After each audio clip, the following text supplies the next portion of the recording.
tell you a story? It's story time. While you are taking a moment to get comfortable, this podcast and these stories are supported by patrons. So if these stories feed you and you would like to offer something back and become a patron too, you can do that on patreon.com/Can I Tell You a Story. That's patreon.com/Can I Tell You a Story. And you'll receive bonus stories and more things, which you can check out on the site. Today's story, we're returning to the complaints department. I hope you enjoy it.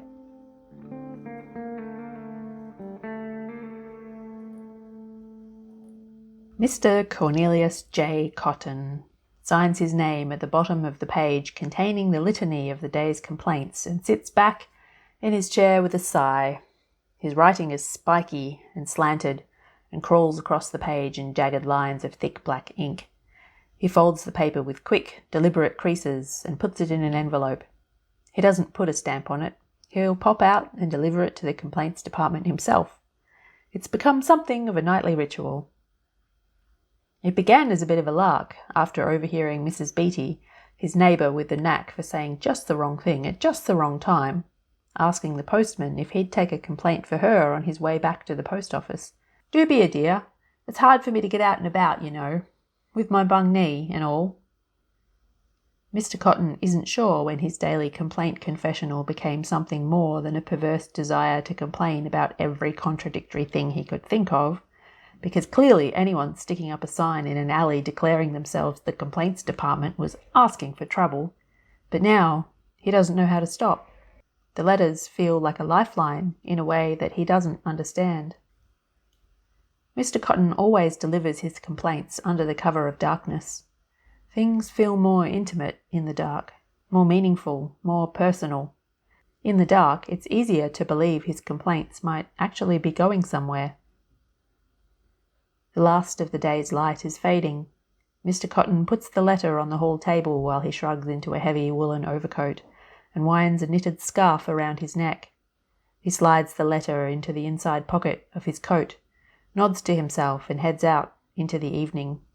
A cold wind whispers promises of rain. Mr. Cotton walks briskly down the alley next to the bank, feeling easy in the darkness. There's something too brazen about daylight, about the possibility that someone might see him pausing at the hole in the brick wall and wonder what he is doing, that someone might pause there after him and see the sign that reads Complaints Department in white letters on black over a metal letterbox set into the wall. Another sign reads, We endeavour to address all complaints within 30 days. Today is the 29th day. He is yet to receive a response.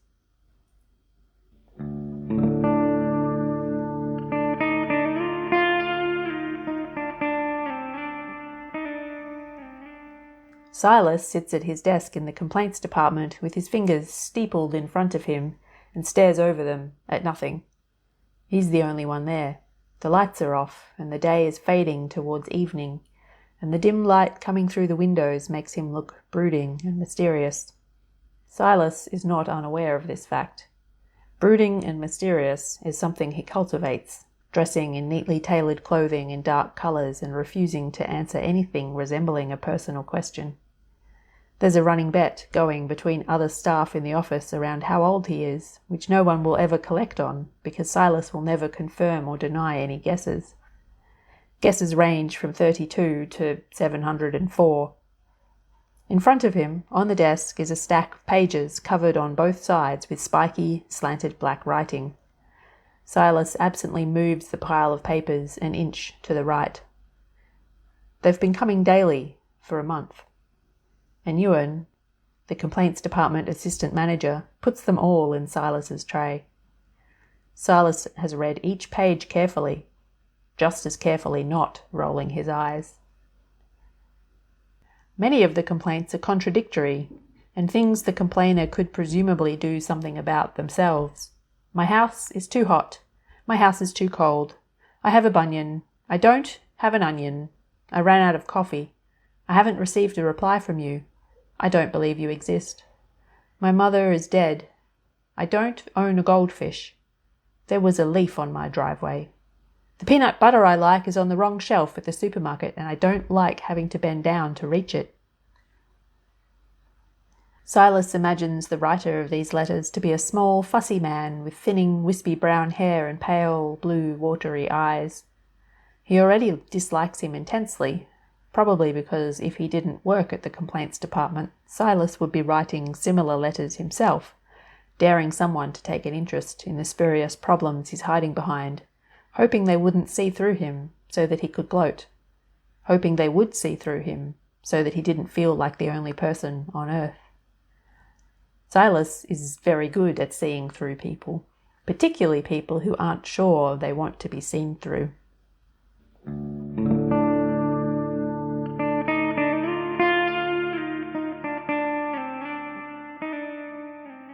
Not long after Mr. Cotton returns home, there's a knock at the door. He looks up from the book he's reading and grumbles to his feet. Cold is radiating in through the window panes, and the fire in the fireplace hasn't been lit long enough to take the chill from the room. He pulls the curtains shut. There's another knock. "Coming, coming," he calls, shuffling down the hall in his house slippers.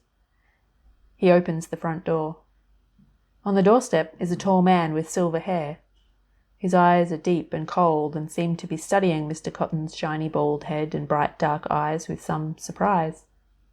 "Mr. Cotton," says the man, a cloud of steam escaping his mouth in the chill. "My name is Silas. I'm from the complaints department. May I come in?" Mr. Cotton swallows a stutter and steps back reflexively. "Of course," he says.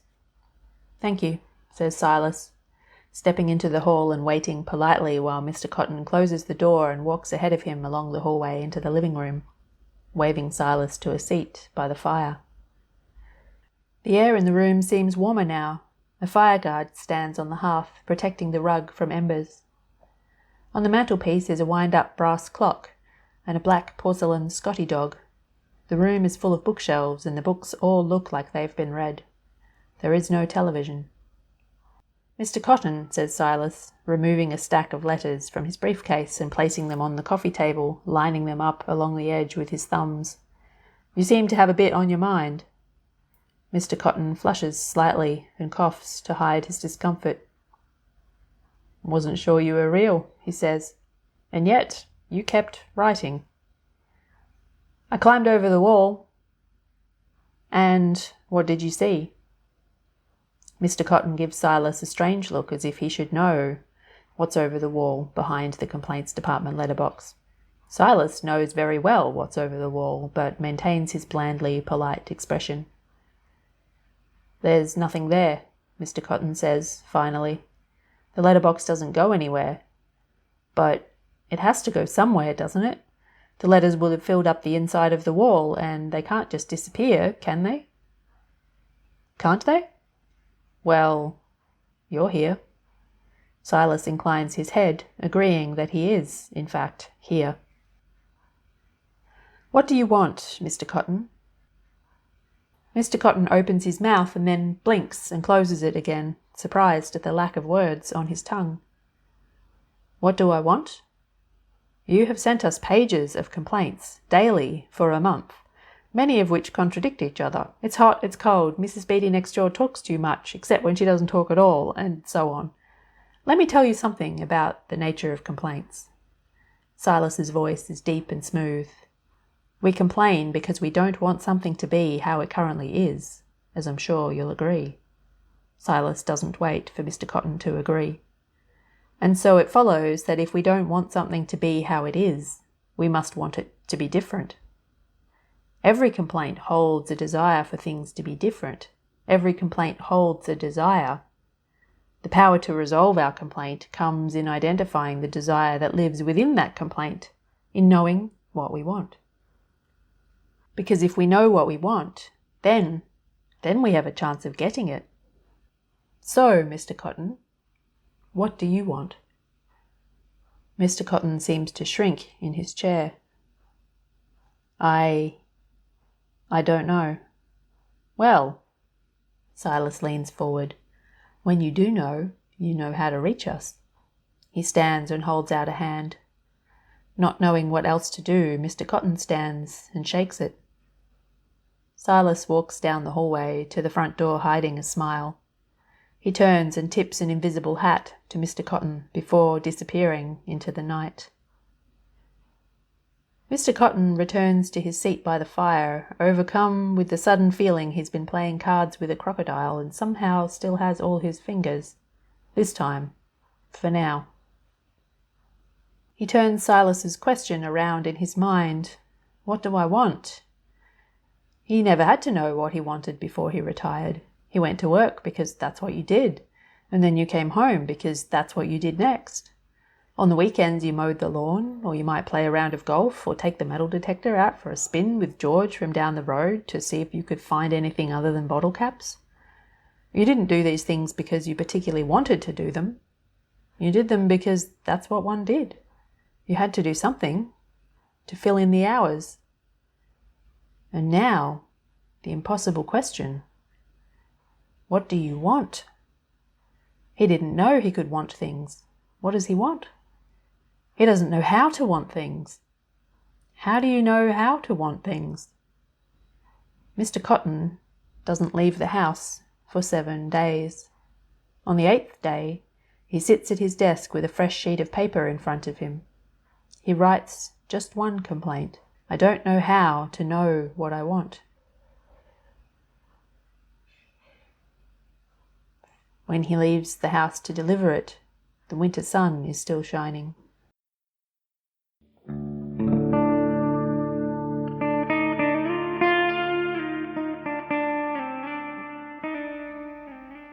Silas laughs when he sees the page in his in-tray of unresolved complaints. He smooths the paper on his desk. Today the office is brightly lit and he is not the only one there. Simone looks up from her desk. What are you grinning at? She asks. More mind games? The best sort of game, says Silas, and I'm winning.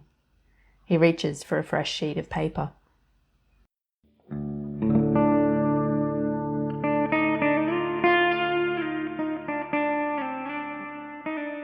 When Mr. Cotton arrives home from delivering his complaint, there's a plain cream-coloured envelope waiting for him on the doormat. There's no stamp. It must have been hand-delivered while he was out. He bends to pick it up, feeling all of his years like a brick on his head. Heedless of the cold wind, he stands on the veranda and tears the envelope open. His hands shake a little as he holds the page, and he pretends it's from the cold. The letter is from Silas. Every complaint holds a desire, it says. To know what you want, start by looking inside your complaints. Think of them like little doors, doors to other places. Mr. Cotton suppresses the desire to scrunch the letter up and throw it across the yard, carefully folding the paper and putting it back into the envelope before he goes inside. At his desk, he begins to write a new list of complaints. I don't know what I want. I don't know how to know what I want. How do I look inside that? Where's the doorway into a complaint? This is ridiculous. Complaints are not doors. He draws a door on the page, scrunches it up and throws it at the window. It bounces off the glass and rolls back towards him across the desk. Out the window, everything looks cold and dead. The next morning, Mr. Cotton packs a folding card table and 2 chairs into the back of his car. He sets up the card table and chairs on a street corner a few shops down from the alley where the complaints department letterbox lives, out of the worst of the wind. He props a hand-drawn cardboard sign up against the table legs that reads, Help, please. What do you want, and how do you know that you want it? Then he sits in one of the folding chairs and spreads a tartan blanket over his knees, and he waits. Mr. Cotton receives many curious looks, many half-smiles, and sees many people pretending to be in a hurry.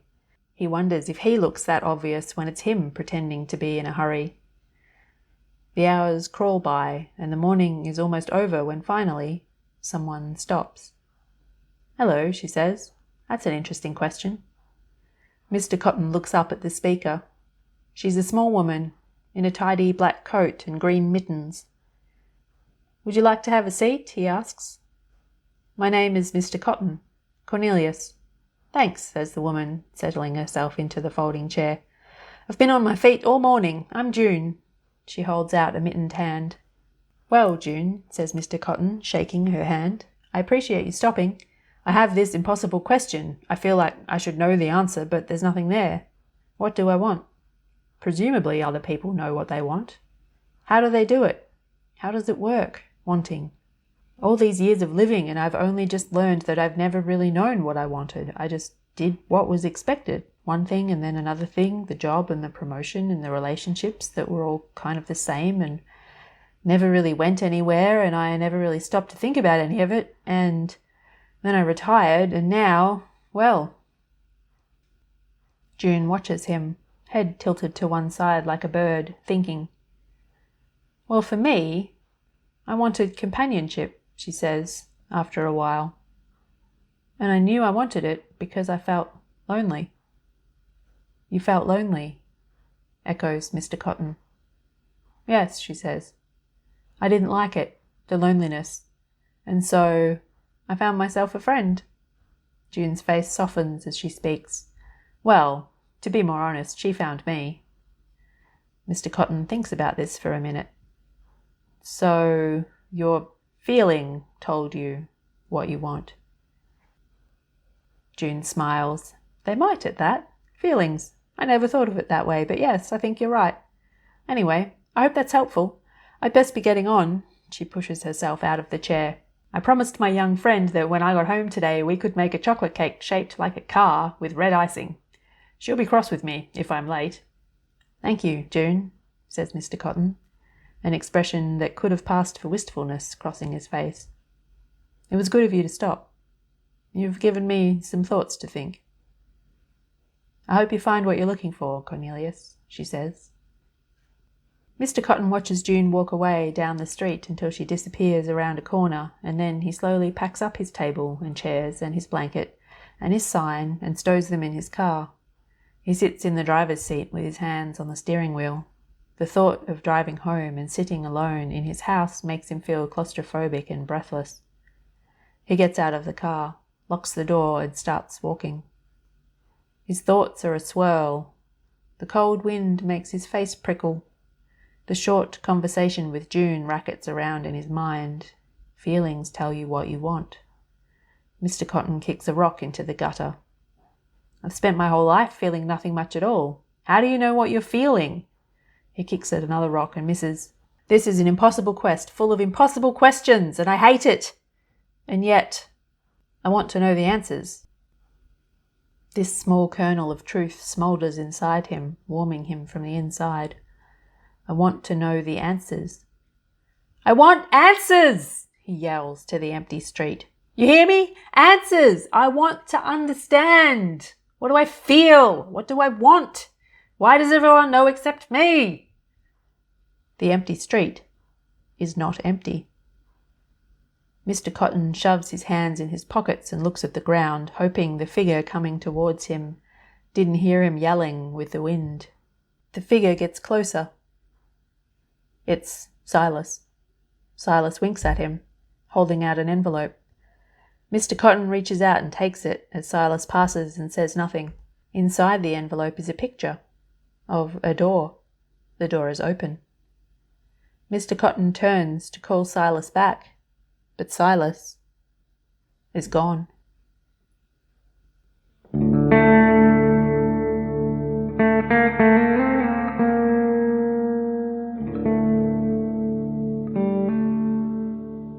Thanks for listening. I hope that you enjoyed this story, and if you did and you want more, perhaps you'd like to become a patron. Patrons receive bonus stories and other things, including my endless thanks, which you can find out more about on patreon.com/Can I Tell You a Story. That's patreon.com/Can I Tell You a Story. Until next time.